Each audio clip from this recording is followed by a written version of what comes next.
अच्छा, मोदी जी, पुतिन और Xi Jinping की यह फोटो आई और इसके बाद मोदी जी ने व्हाइट हाउस में ट्रंप को फोन लगाया। पता है क्या बोला? ये सुनो, आप लोग रोना बंद कीजिए, मेरी तक आवाज आ रही है। मतलब ये तीनों भाई, तीनों तबाही। Indian prime minister Narendra Modi, Russian president और चाइनीज प्रेसिडेंट, यानी चाइना और इंडिया की relationship high corporation on organisation summit में डिस्प्ले पर। दोस्तों, एससीओ समिट के स्टेज पर एक ऐसा सीन बना जो शायद पाकिस्तान की पॉलिटिक्स में हमेशा के लिए काला धब्बा बनकर लिखा जाएगा। दुनिया के सबसे बड़े मंचों में से एक शंघाई कोऑपरेशन ऑर्गेनाइजेशन की मीटिंग में पीएम मोदी ने टेररिज्म के मुद्दे पर एकदम डायरेक्ट और बोल्ड स्टांस लिया और पाकिस्तान को खुलेआम एक्सपोज कर दिया। ये कोई डिप्लोमेटिक शुगर कोटिंग वाली बात नहीं थी, यह सामने से मारी गई चोट थी। ऐसा झटका जो जोर का झटका था और जोर से ही लगा।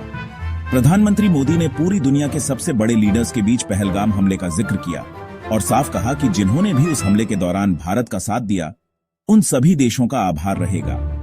मजे की बात यह थी कि इस दौरान शहबाज शरीफ भी उसी मीटिंग में बैठे थे। उनकी शक्ल सूख कर छुहारा हो गई थी। मोदी जी बोले, हाल ही में हमने पहलगाम में टेररिज्म का बहुत ही घिनौना रूप देखा। इस दुख की घड़ी में जो मित्र देश हमारे साथ खड़े रहे, मैं उनका आभार व्यक्त करता हूं। इस स्पीच का सबसे बड़ा इंपैक्ट यह रहा कि एससीओ के बाकी लीडर्स ने भी मोदी की बातों को इग्नोर नहीं किया।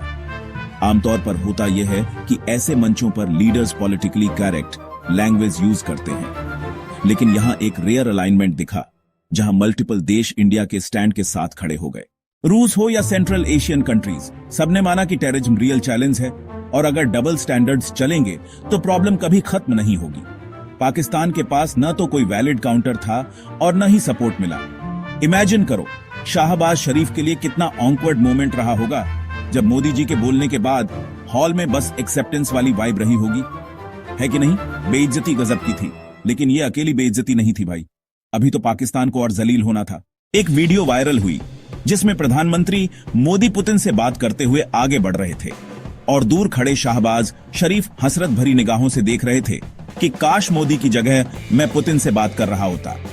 लेकिन भाई, हेलो ओ शाहबाज शरीफ, सपने औकात के अनुसार देखने चाहिए, है कि नहीं?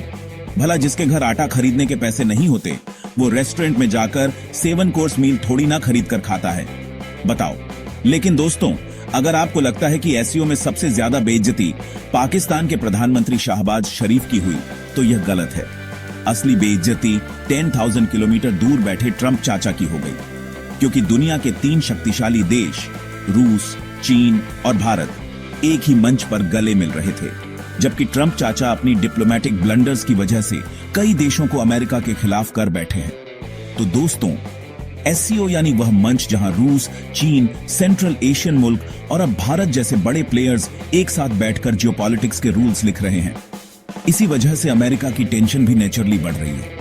एससीओ आज के समय में सिर्फ एक रीजनल सिक्योरिटी फॉर्म नहीं है, बल्कि एक काउंटर बैलेंस बनाने की राह पर है और भारत की पोजीशनिंग इसमें काफी स्ट्रांग और क्रूशियल है। मतलब अगर तुम्हें जियोपॉलिटिक्स का अगला बड़ा ट्रेंड समझना है तो एससीओ को समझना होगा मेरे दोस्त। अब ये समझते हैं एससीओ है क्या। 2001 में शुरू हुआ एससीओ का मेन मोटिव था टेररिज्म, एक्सट्रीमिज्म और सेपरेटिज्म को काउंटर करना। सिंपल सिक्योरिटी अलायंस जैसा लगता था, लेकिन आज 2025 में इसके डायनामिक्स पूरी तरह बदल चुके हैं। अब एससीओ के मेंबर्स को सिर्फ सिक्योरिटी नहीं, बल्कि energy security, trade integration, connectivity और डिजिटल कोऑपरेशन भी चाहिए। और जब आपके पास रूस और चीन जैसे हैवी वेट्स एक प्लेटफॉर्म पर हों, तो इसका स्ट्रेटेजिक वेट ऑटोमेटिकली बढ़ जाता है। यही अमेरिका को अनकंफर्टेबल बनाता है, क्योंकि एक अल्टरनेट पावर ग्रुपिंग मौजूद है जो वेस्ट के डोमिनेंस को ब्लाइंडली फॉलो नहीं करती। शंघाई कोऑपरेशन ऑर्गेनाइजेशन, एक ग्रुप जिसे 2001 में चीन और रूस ने वेस्टर्न वर्ल्ड ऑर्डर के अल्टरनेटिव के रूप में बनाया। वे सिर्फ मिलते नहीं, बल्कि नया वर्ल्ड ऑर्डर डिफाइन करते हैं। यूएस पॉलिसीज ग्लोबल साउथ को यूनियन में धकेल रही हैं। लेकिन क्या वेस्ट इतना बड़ा है कि उसे चैलेंज ही न किया जा सके? अब समझो कि अमेरिका के लिए चैलेंज क्यों है। देखो, अमेरिका की फॉरेन पॉलिसी का बड़ा पिलर है अपना इन्फ्लुएंस पूरे ग्लोब पर बनाए रखना। उसने नेटो के जरिए यूरोप और क्वाड के जरिए इंडो पैसिफिक में पकड़ मजबूत की। लेकिन एससीओ उस नैरेटिव को डाइल्यूट करता है।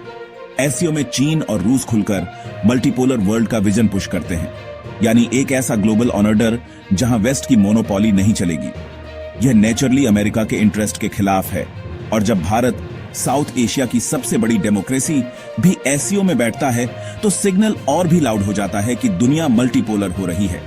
अमेरिका को टेंशन इसलिए भी है क्योंकि भारत उसका पार्टनर क्वाड जैसे ग्रुप्स में भी है। भारत एक तरह से ब्रिज की भूमिका निभा रहा है जो वेस्ट और ईस्ट दोनों के बीच बैलेंस बनाकर चल रहा है।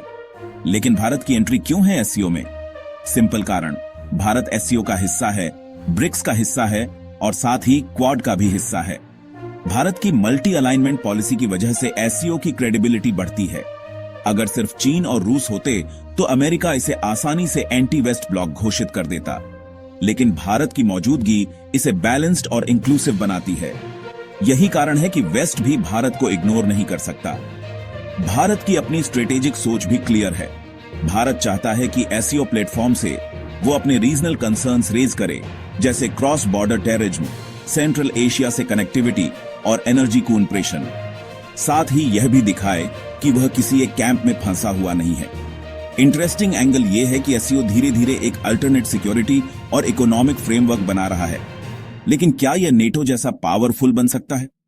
फिलहाल तो नहीं, क्योंकि एससीओ के अंदर भी कॉन्ट्राडिक्शंस हैं, जैसे इंडिया चाइना बॉर्डर टेंशंस, रूस और सेंट्रल एशियन मुल्कों के अपने कैलकुलेशंस।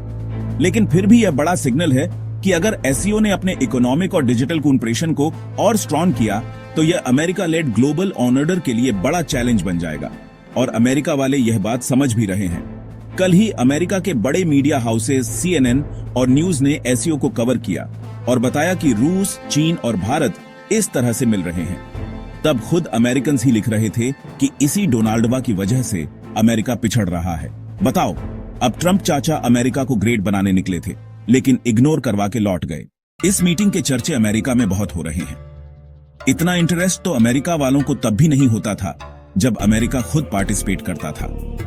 यही बताता है कि एससीओ की वजह से अमेरिका वालों को बहुत मिर्ची लगी है। लेकिन इंडिया वाले उनसे क्या कह रहे हैं? सुनो, तू क्या है बे?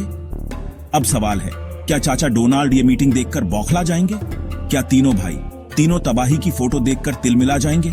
क्या कोई नई स्ट्रेटजी लाएंगे? मेरे हिसाब से तो कोई और राष्ट्रपति होता तो टैरिफ वापस ले लेता, लेकिन ट्रंप पगले हो सकता है और ज्यादा टैरिफ लगाकर खुद के पैरों पर कुल्हाड़ी मार लें। आपको क्या लगता है अब अमेरिका की अगली चाल क्या होगी? क्या आपको लगता है कि एससीओ भारत के लिए फायदेमंद साबित होगा? जो भी हो, अपने बहुमूल्य विचार यानी राय कमेंट करके जरूर बताइए। चैनल को सब्सक्राइब करना ना भूलें और यह वीडियो भी जरूर देखें। जल्दी मिलते हैं, अपना ख्याल रखिए। गुड बाय, जय हिंद।